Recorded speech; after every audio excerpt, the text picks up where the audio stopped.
Okay, gang, welcome to our little Q&A. So here's the deal.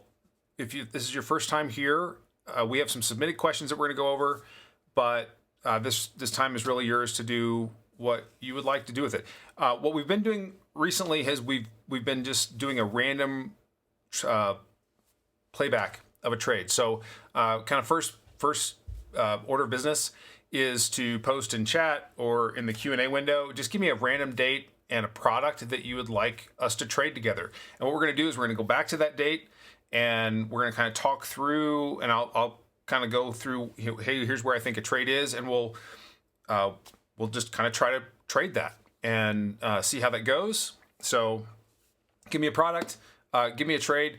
We'll go back to that day and we'll do it via replay and kind of talk through it in real time. And then after that, we'll go through some of the submitted questions that are out there. So if that works, that's kind of where we're going to go. So with that, let's rock in. And yeah, let me know what would be helpful, and we'll go from there. Okay. So we just need a date and a product. Thanks, brother. Good to see your name. All right, so we're gonna do the Russell on July 9th. Okay, so that's where we're gonna go back to. That was the first one offered, and that's what we're gonna do. So July 9th, and let me get the playback. Yeah, I say this often. If you don't have a platform that you can kind of go back and trade in time, I'd highly encourage you to have one. It's a great way to build reps. And, once you actually have a playbook that you feel good about and confident in, then, being able to go back in time and replay those is a great way to do that. I can't recommend enough the book from Mike Bellafiore, One Good Trade, and he talks about when you see a trade that's one instance, going back and journaling it, that's second instance, but at their desk at SMB, they're getting 10 instances at a time. So they'll do the trade, they'll journal on it, and then they'll go try to find 8 other instances that they can do in the past to just solidify some of that understanding. Okay. So let's talk through, kind of where we are. So here we are. We're back at pre-market on the 9th. Okay, so let's just. I need to hide some GEX levels here because these were all relevant for today, and that's not going to be helpful for what we're looking to do. So we're going to see. I think it's this one. Nope. This one. Oh yeah, and we don't need either one of these because that will have references, right?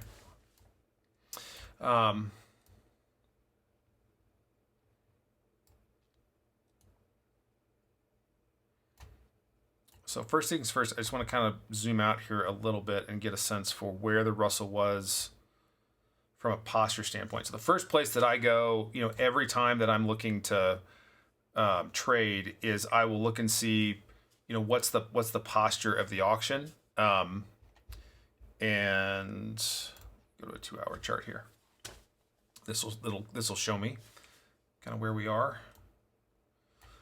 So notice 2245 and then 2120. So 2120 in this case was both 20-day value, 90-day value. I anytime to set context, I'm looking at the price, near-term value, we call it 5-day, and then mid-term value is 20-day, longer-term value would be 90-day. So I already know I'm closest to the 5-day, so that means it's going to be the most important reference. In terms of where I think the playground will be, it's going to be kind of in this area. And let me, yeah, okay, good. It's going to be in this area. Worst case would be that it would fall off this way, but probably I'm going to be working in that range from say 2200 up. So then let's go now to a smaller time frame, the 20-minute.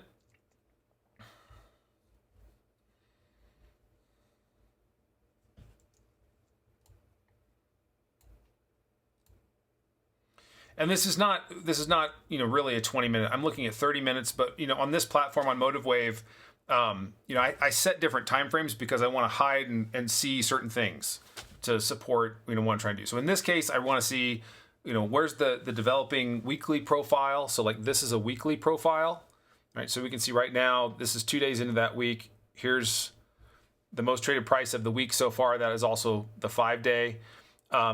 Here's the range of the last week, and also encompasses that the monthly high, right? So that's inside the range of the last one. So so far we're inside of that prior week. The prior week's point of control was down here. Prior day. Okay, so we came in on the 8th, and a couple key references that were in that week would be kind of in this area. What was the 3rd? Yeah, so we had a holiday kind of in here. So there was a long weekend. So you're really looking at that Thursday's prices as kind of a magnet. So definitely this 2265 reference is going to be one that I would have in my plan to expect. And based on this prior day. So what's this prior day? This is Tuesday, and it's an inside day. So it's inside the range of the prior day.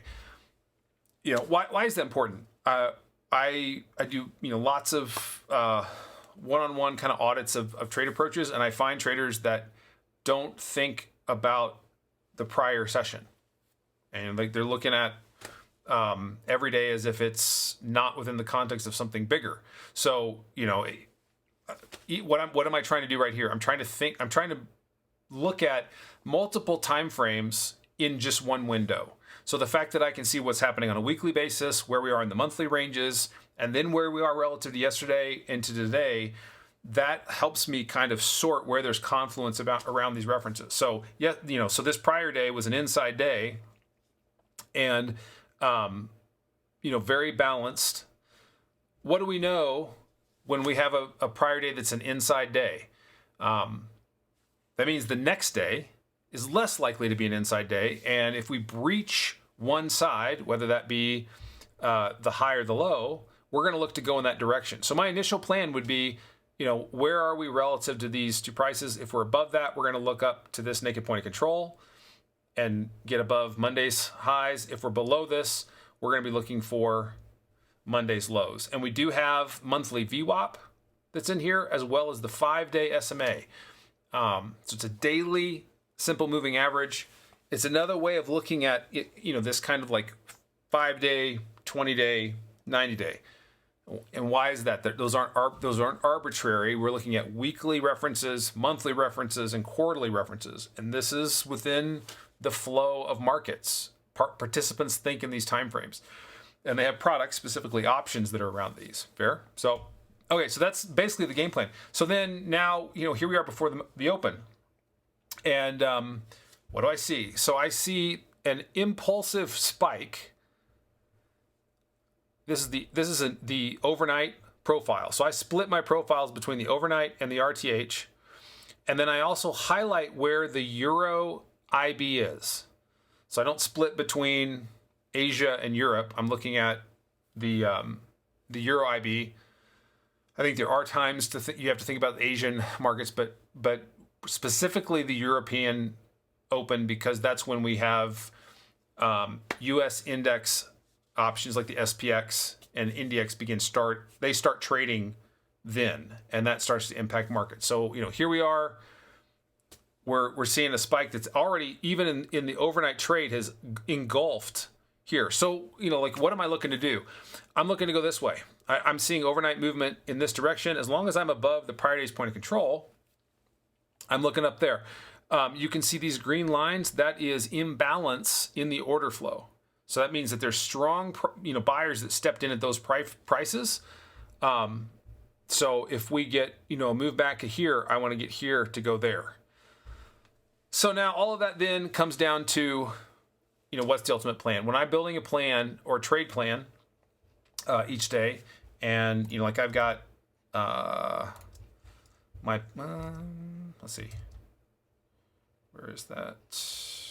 Here. So this is my trade plan every day. So I build that plan around, there's a broader narrative, but then I narrow down to say, where do I open? Do I open in range? And, am I in range, out of range, or at a price that would challenge who I thought had control when we went home? Okay, so, on this case in the Russell, the fact that we closed above monthly VWAP and we did have value higher and weekly value is higher, I'm saying unless I'm opening below the mid of the week, I believe that buyers still have control. Okay, so if I open in range, I'm looking for a tag of the point of control, and then I'm looking for buyers to step in, take out RTH highs, and push toward that naked point of control. If I open in the gap, which it looks like we're going to open the gap, if the gap holds, it could go straight to that price. Or if it fails, I'm going to look for it to come back and tag here before it goes in this direction. And I can see that I've got the 25 open up here, so that's also a reference, that we could push beyond the July 3rd area, and that there's still some selling excess back here that's all untested. So if we get past that, we could easily move in that direction, and there's a greater probability of that because we're doing that from near-term value. So there's balance in a short term to help us go higher. Okay, so now we got our game plan. Now all we got to do is trade it, and then talk about. So that's all, and this is all narrative. So we're looking for playbook setups within that. So if we hold the gap, that could be a directional open that we go with. That's a directional open go with. If we have more of a balanced open, we'll see from there. So I'm gonna get this thing fired up, and we're gonna start playing it from the open and see what is offered. See if we can hold this gap or not.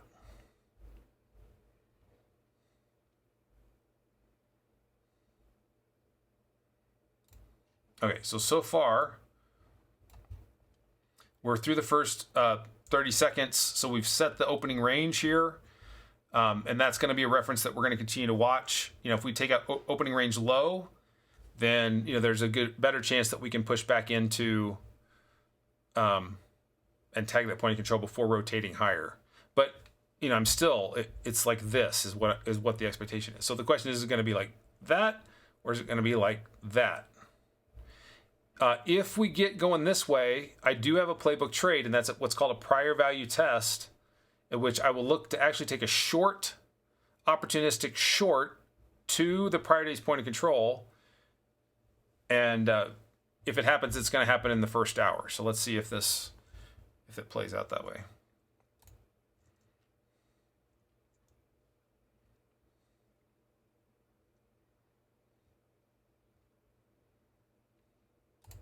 Okay, so we're here above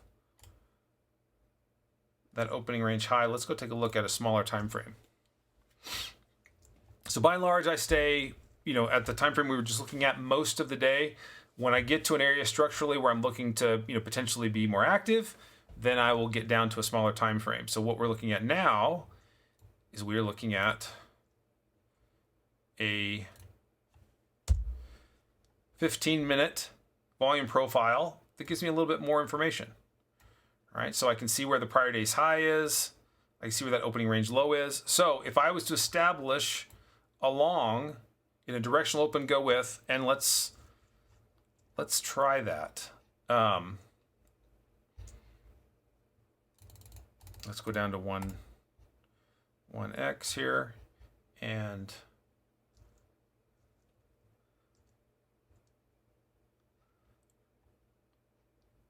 see if we come back to tag that 56 again.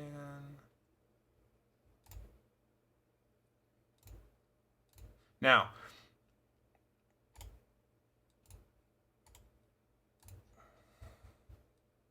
all right, so we're in directional open go with. So I'm believing that this is a directional open, that we're opening with some imbalance.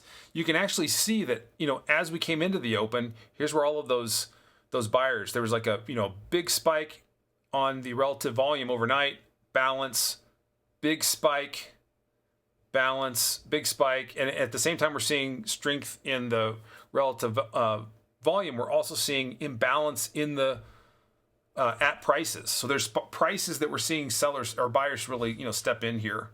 And I need to fix something real quick. Okay.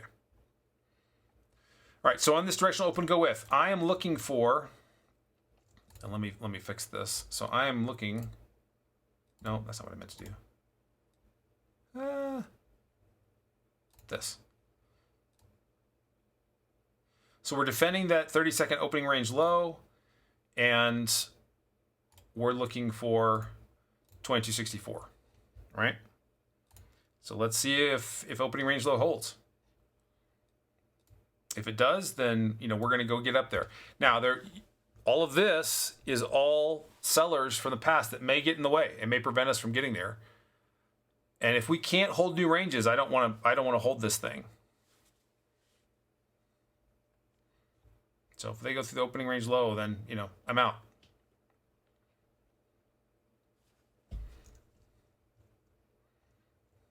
Okay. So now we're out. Now we're back to the sidelines. And we're going to wait for a little bit and see. Now we did just migrate point of control higher. That's good. If we were to get back above opening range high, I might go with this directional open go with again. Now for a directional open go with, this is going to be something that's going to be in play in the first hour, or it's a different playbook trade. So for the moment, we're on the sidelines. Let's go to a 30-second time frame.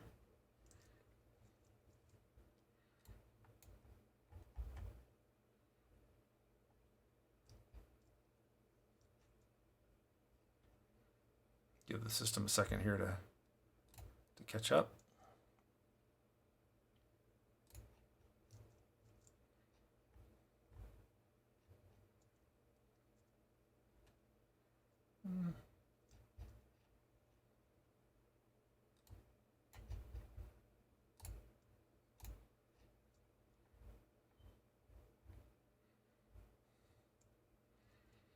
Not unusual to have some fight here. Now, editorial comment. We're picking July 5th here, right? So one of the things that we talk about is that there are better times to trade. Anytime between the 5th of or the 4th of July and Labor Day is really about the worst time of the year that you can be looking, especially for intraday type directional trades. It's much more challenging. You may get in a direction and see stuff going, and then it just fails. So I would not be surprised at all if everything that we throw at this doesn't work. So, just know there are better prices to trade as well as there are better times. And times can be time of day. Time can also be time of the year, right? So if I was going to get back in here, one of the things that I'd want to see is I would want to see a pickup in both relative volume, but also some period delta that would suggest that there are participants that want to go in the direction that I want to go, which I don't see just yet. And I'm gonna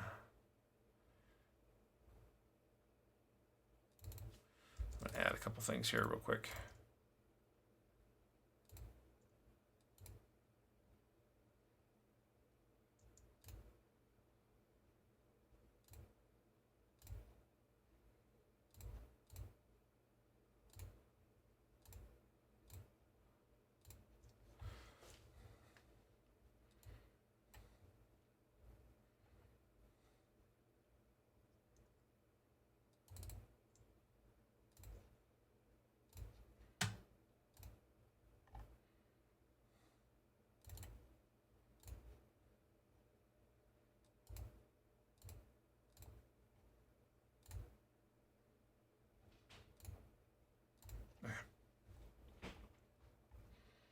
Yeah, let's speed this up because this is just like watching paint dry at the moment.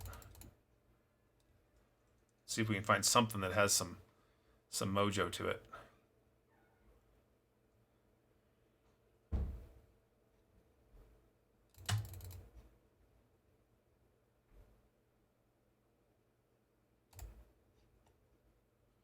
Okay.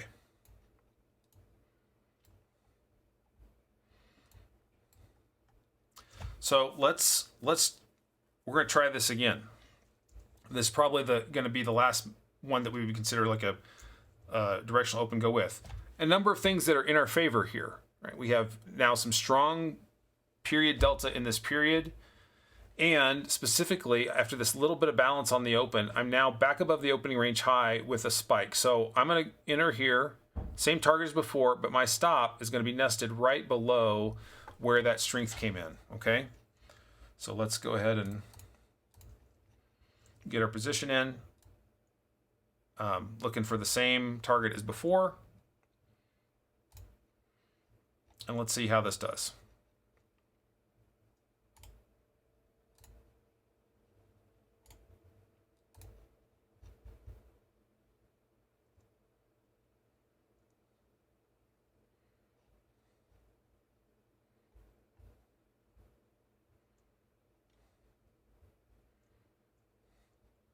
Again, we're looking for 65 essentially as that first target. Okay, so we're through the first 15 minutes of the session. We're above the opening range. And we will continue to defend that. And let's see if we can get up to our target number 1.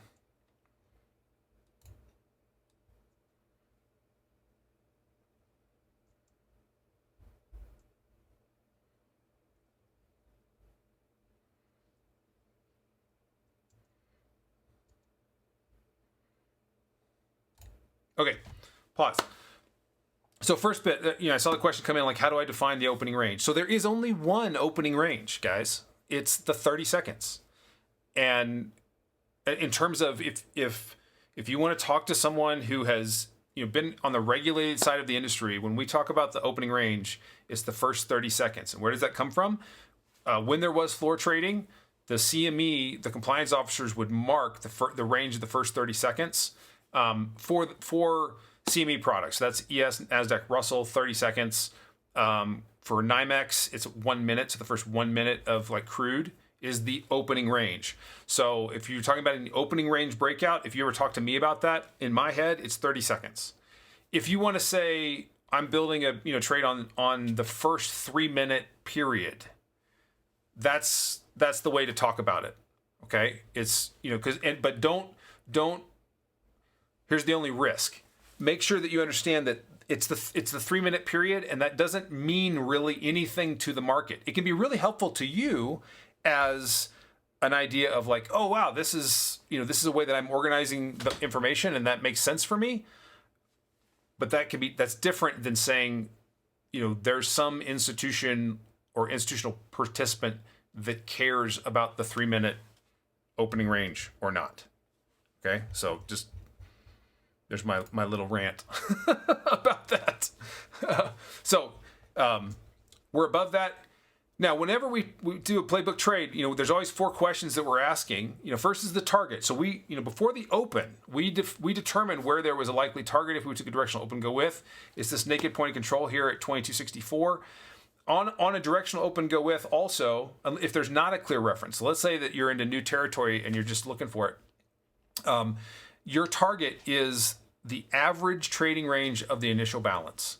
So, what's the average trading range of the initial balance? So right now, at this moment, the average range, oh no.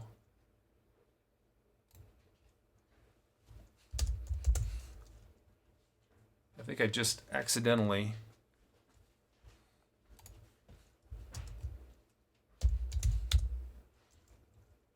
No, I didn't.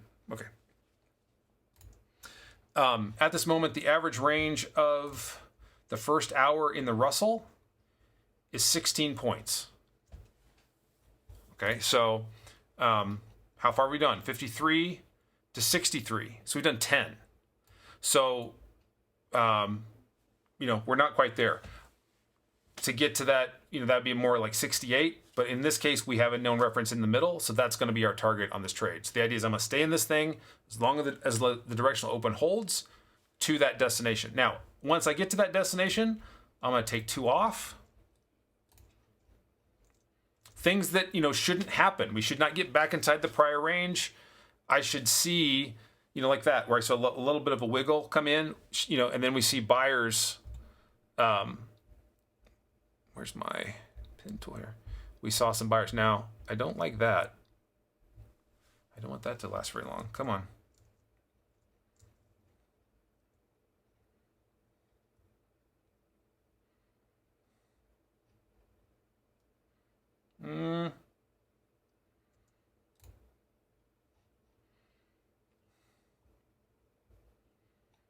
That is not what I want.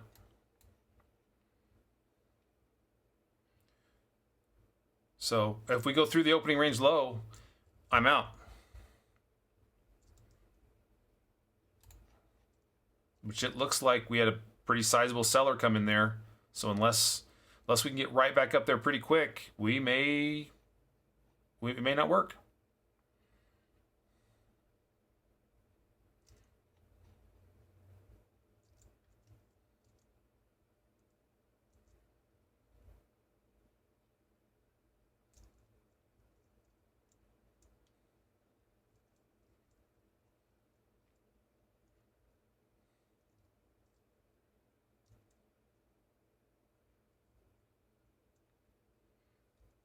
Yep.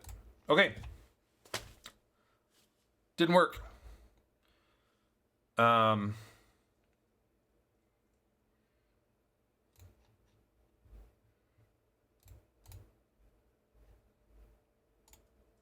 if we can't hold the ETH VWAP, we're really not going to work. It's gonna, we're going to go back toward the prior day's point of control. So we're seeing what we should not see if this trade was going to work. We should be able to hold the new ranges, and we're not able to hold those ranges. Instead, we established selling excess up here, just shy of that target. All right. And so now we're at the sidelines. Okay, so let's talk about this real quick, because you're going to be like, Josh, I saw that trade like really good in profit, and you didn't take any off. And instead, it goes back through, the spot, and then it ends up being a loss. Like, that seems silly. And I completely understand that perspective. That would also be ill-informed. So when we have playbook ideas, they're built around the idea that we get to that destination. And that can mean that you can have instances that are, they're going to get excursion. In fact, if you're doing a playbook trade well, you should get excursion in that direction almost every time you enter. If you're not, then that's probably a clue that you need to work on your entering technique and where you're looking to enter. But you got to let the thing work, right? So yeah, in this case, we got close, and then the sellers came in and turned it around. So that specific playbook trade is now off the table. Now, when that happens, I kind of go and cascade through my day thinking about, if it's before the initial balance is complete, I'm looking for directional open opportunities. If it's after the initial balance is complete, then I'm looking for ideas built on the initial balance, so extension, fading, and can kind of cascade through the rest of the day to kind of see what was available. So let's now, just because we're going to get to some questions here, so let's go and look at how this thing opened, or basically how the rest of the day went. So we're going to turn on, or say, let's see, we're going to go to the close here. This feels like this is, oh wait, that isn't going back. How did that? No, I was looking at the wrong day. No, here, this is the day that we were talking about. So look, they failed and went back to that prior point of control, extended the initial balance low, and then there was an extension fade long, and then they actually went neutral and did in fact get to that naked, like our target. I mean, same thing. We would have been looking for that move, looking for a move off of that prior point of control, which was part of our plan. If we were inside of that and it wasn't a directional open, which it turned out not to be, right? We weren't able to hold the new range. You know what? I'm not even looking. You're not even looking at the screen. Let me show you. So this was, here's where we were. We were going for this reference, They came back, tested that point of control, and then found buyers to push up that way. So, us being up here, it's good that we got, that we took the short or took the stop, because we would have taken a lot more water. We would have had a better opportunity to wait than the IB was extended. And when it was, failed to stay outside the IB, we could go for the rotation back up. And then we were in position for it to go neutral late in the day and get the price that we were looking for, which thankfully it did. Okay. All right. So let's spend the rest of the time here looking at questions. So I'm going to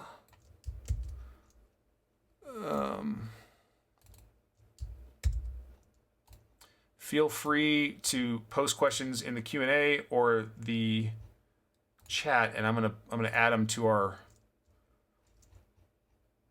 dashboard here, and then let's look at these. Okay.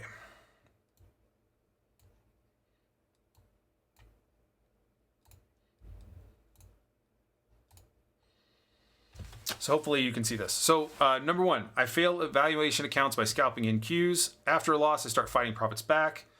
Why is it so hard to control your emotions while scalping in Qs? Should I completely stop scalping and focus on micros, market profile trading? Trading in Qs is the fastest way of passing evals. Okay, great question. Some thoughts.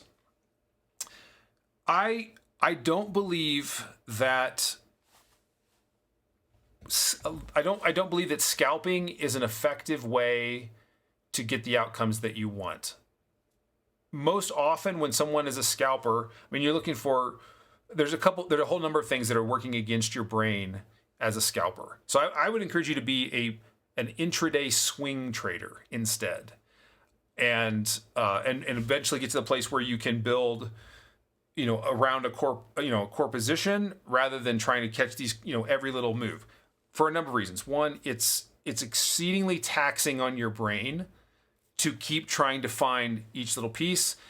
Because you're so focused on micro stuff, you'll see opportunities you think that are there, they're actually not. And then because everything's moving so fast, you're immediately wanting to jump back in, and it's not setting you up for success. It really is setting you up for failure because of the, again, drain on your brain.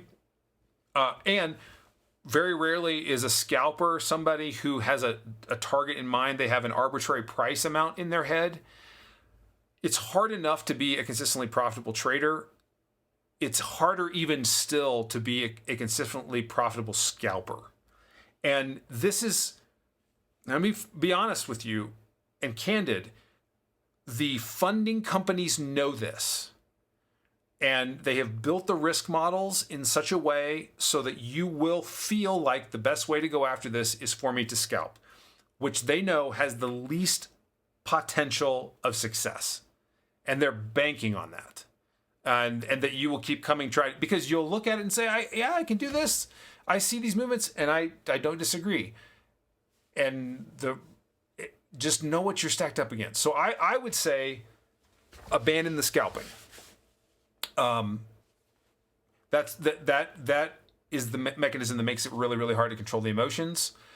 And I would also offer that if you're not able to just jump in and pass an eval, that you should stop doing evals, period, until you have done enough practice around your playbook that you could step in with confidence to act. What can help your emotions is when you have confidence to know that, hey, if I wait for this thing, this will lead to this outcome. That helps build the discipline for those things to show up. When you don't have that, then it seems like everything's actionable, and you end up finding people trading at the end of the day on a Friday. We guys that worked on the floor used to call people who were taking trades on Fridays. They called him Gary. It's kind of like a mocking name that they had for the guy that he's not going to win, and he's just kind of determined to fail. And I'm not saying that you're determined to fail. I just would like to give you some insight into where I think you could succeed the best. And I don't think that that's in scalping. And it doesn't mean that someone won't. There's always exceptions to the rule, right? But But this is key. How does anyone build success in this business is by stacking probabilities in your favor. So the more that we can build our approach around what is probable and likely, the better chance we have to be successful. If we're building our approach around what is unlikely, we're just stacking stuff against us. So, don't do that. Do I think it's possible to automate strategy of IB breakout trade? It seems very hard to get the stop wide enough to have enough wins, but small enough to stop to make the trade profitable, 75% extending. But quite often that stat happens after return to mid or even at the other IBs, so that stat alone doesn't seem to be profitable. Is it best to trade this with discretion when there's another key level after the break?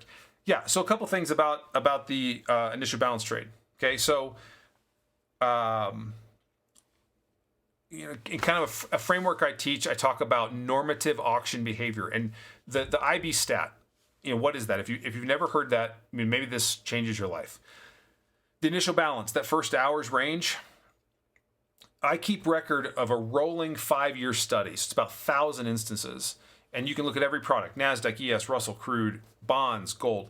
If you take that first hour, remarkable things happen in the first hour. So if I take, any time frame, the first 30 seconds, the first minute, the first 10 minutes, 15 minutes, and I run a study and say, well, how many times if I just go past one, that 1 minute high, do I go through the 1 minute low? Is there a break in those stats? And you'll find, welcome to go do the stats, or you can trust that I've done them, but you'll find that it's never better than 50-50 until you get to an hour. Once you get to an hour, it is no longer 50-50. In fact, there's a 98% probability that we will exceed the range of the first hour. So that initial balance, we will exceed that. And then when we do, there's only a 30% chance that we'll go and trade the other side. So that's interesting. And then in the side that we breach, there is, in fact, let's draw this, because I think that could be more helpful. Let me get to a place where we can draw on this and then walk through that. Okay. So I got my initial balance. Pardon my chicken scratch here. Let's do it this way. So here's my IB. So if there's a 98% chance I'm going to hit the high or the low. So if I take out the high, there's only a 30% chance that I will also see the low and breach that.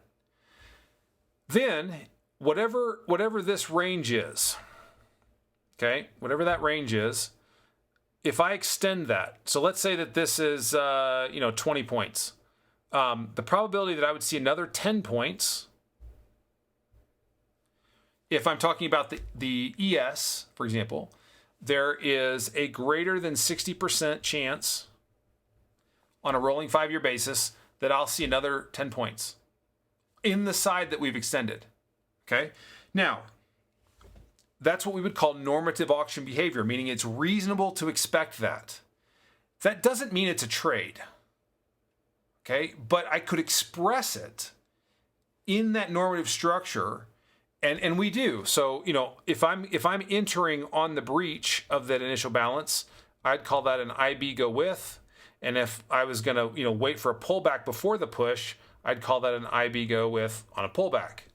Right? So we structure these in four question trades, and the stats alone do not represent a trade. And I hope that you are not building your approach or a trade around stats alone, because they're not 100%.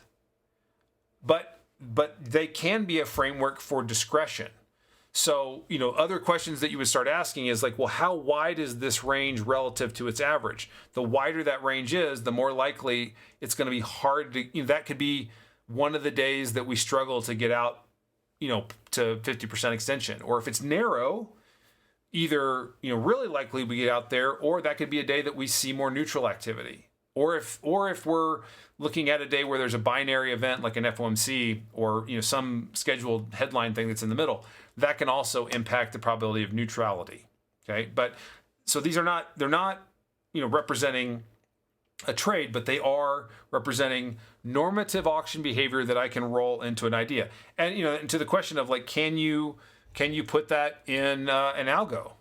Absolutely. Like we've already done it.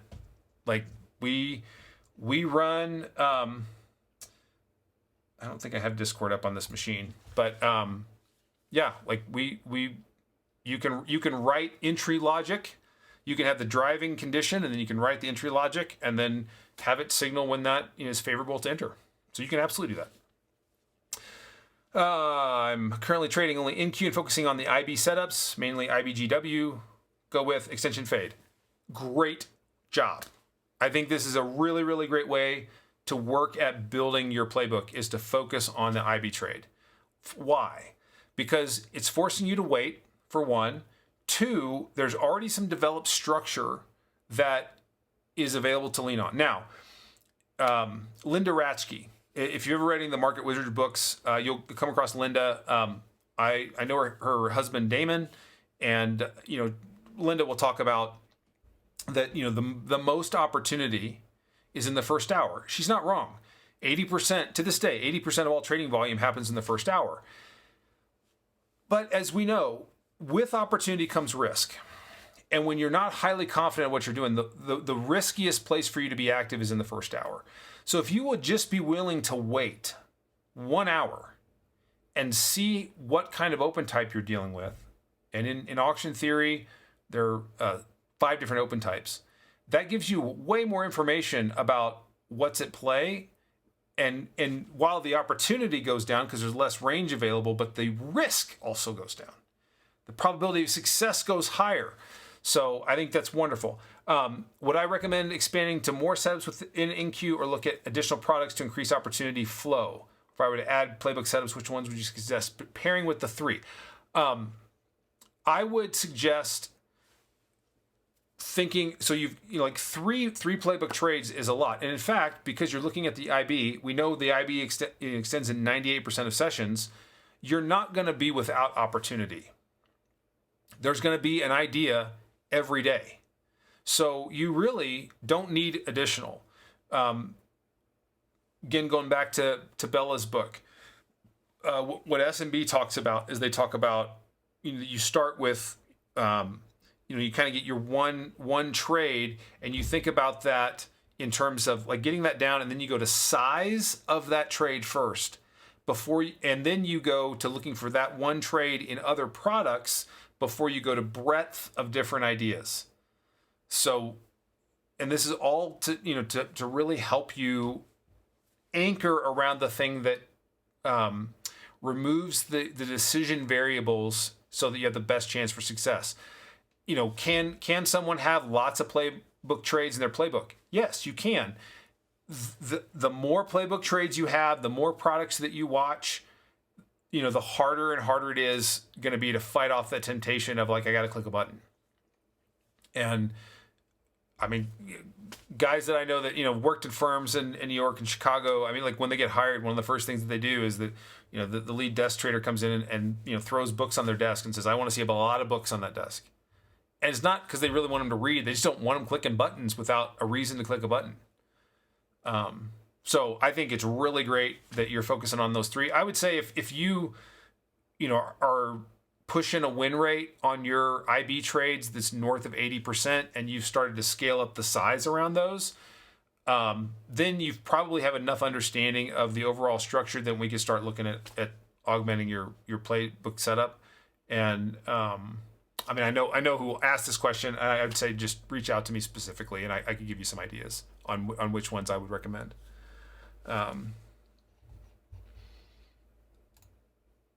This might sound cheeky, but it's not. Why do I do this? Like, why am I? What's the point? Because guys, I mean, hope you know I'm not. There's no sales pitch here. There's no if you want some help, that's great. Why do I do this? So, if you're in this industry long enough and I'm pushing up on 16 years in the industry, 13 years where this was kind of like my full-time job, and then 10 of those years on the institutional side of the industry. So I don't know someone who has never gone through a period where they lost their edge. So if you find an edge, and even if you get to consistent profitability, that doesn't mean that you've made it. You have to have a posture. I mean, this is my conviction. I think you do well to have a posture of continuous improvement. And a great way to feed that is to continue to have conversations with people who come in who don't have the benefit. Well, I'm sorry, they don't have the liability of all the things that they think that they know, and they stay with fresh eyes. Now, there's liabilities to that too, because like I earlier today, I had a conversation with a developing trader, and he's figuring some stuff out, but he's in a vacuum. Right, like he's overwhelmed with all kinds of information of ways to approach markets, and he doesn't really know. There's not a way to sort that out and know what's going to be a good fit for him. And I asked him, I was like, well, so this is probably not your day job. So like, what's the day job? And he worked in the trades. He actually did like home renovations. I'm like, okay, great, that's awesome. Did you just like show up one day, watch a bunch of YouTube videos, and start like framing up a house? Like, no. I was like, well, so like, how did you learn? And, he got a job, apprenticed, someone told him what to do, what not to do. And he followed that for a long time, enough to that he understood the edges around it. And he had enough competency that now he can add additional pieces around that. This is how everybody gains skill in a career in almost every industry, except trading for a self-directed retail DIY trader. That trader who is operating in a vacuum and doesn't even have the benefit of the floor. Like, I actually think more traders would be successful becoming consistently profitable if the floors were still open, because you could like go to the board of trade, and you could get like a visitor's pass, and you could just watch. And what's great is you can see all of the participants, and if you were observant enough, you would be able to see, okay, well, like that guy, oh wow, yeah, I see what he does, and he only when he's watching that person. Oh, and then if she's not on the floor, nobody does anything, and that guy, he always loses, so I don't want to do what he does. Like, that information's completely gone when you're just staring at a screen. So it's a significant uphill battle. That's the liability. But you're open to new ideas. Like, everything is actionable. New developing traders after 2020 were way earlier on the impact of zero DTE than I was. I was at first like, this is just a fad. It's going to blow over. It's so risky. Like, I just was discounting it. But I had people like yourselves who were like, well, what about zero DTE? And what about this? And what about that? And I was like, yeah. And at first I was like, yeah, I don't know. But I kept getting that question. And then I started to see the volume roll into it. And I'm like, no, this is here to stay. So, why do I do this? Is because it's that conversation. It's when you're operating from kind of a stage 4 competency, the liability for me is to act like I've got it all figured out, and I don't have more to learn. And so what I kind of need is, I need a beginner's mind to go back and remember what it was like when I didn't know. And that's where you all help me, is you help me ask these questions, which then, even if it's about stuff that I know, it's forcing me to kind of like look at it again and look at it through your lens. And, that's helpful for me. And I hope, as I'm articulating this stuff out, it's helpful for you too. And in some ways kind of supplementing the lack of the ability to like go to the floor, or even to work in like a real firm. I know that the term prop firm is thrown out a lot and thrown around a lot. Gang, these are not prop firms. They're funding companies. They're a casino. They're a game. They are built to not pay you. If they were real proprietary companies, they would do an interview, they would do an initial eval with you to see if there was some skill, and then they would tell you what to trade. Like, they would give you the playbook, like, do these trades, only do these trades. And when you show that you can do those, then we're going to give you additional trades. And when you can show that you're good with that, then we're going to, build on to that, and we're going to back you with more capital. And we want you to succeed, because what you generate is the revenue to our business. So like the fact that that doesn't exist tells you what this whole thing is about. And does it present an opportunity? Sure. But just know the difference. They're funding companies. And even with those that talk about like, we're moving you to live accounts. If they're not having you fill out paperwork, it's not live. It's just sim. By regulation, there's paperwork has to be filed. NFA, CFTC require paperwork to be filed between the introducing broker and the FCM, the futures commission merchant. Like that has to happen, or there cannot be live trade. That's part of the law. So if they're saying it's live and there's no paperwork file, and like you go one day from, I'm on a sim account and the next day I'm on a live account. No, that's not what that is. Not at all. So for what that's worth, that's my motivation is to, provide for you what, is not there, and, to keep me from missing out as well. Okay. We got 3 minutes. What else we got here? Let me see if there's any other questions. Okay. We talked about the opening range. Yeah. Yep. All right, gang. I think that's it, unless there's anything else.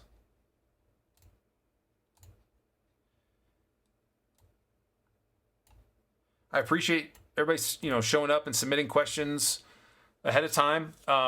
Just as a reminder, we're doing these every week. So when you see the registration come out, you can get a link to this form. You can submit a question in advance, make sure that it gets on there. Like right now, I think people are getting caught up to the idea that we're doing these things. So I imagine that if we keep doing them, there'll be a little bit of a fight to ask a question, and that's fine. But just want you to have that opportunity.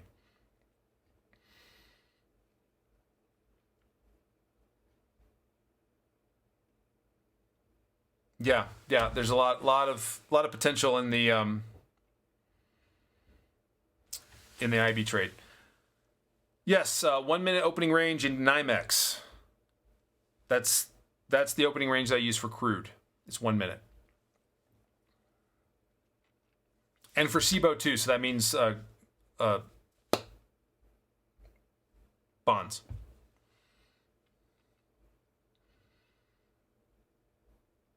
Awesome. Yeah. Thanks, gang. All right. We'll get the recording out to everybody. Love your feedback if it's been helpful, and we'll keep going out there. And I would just encourage you all to keep working on your playbook.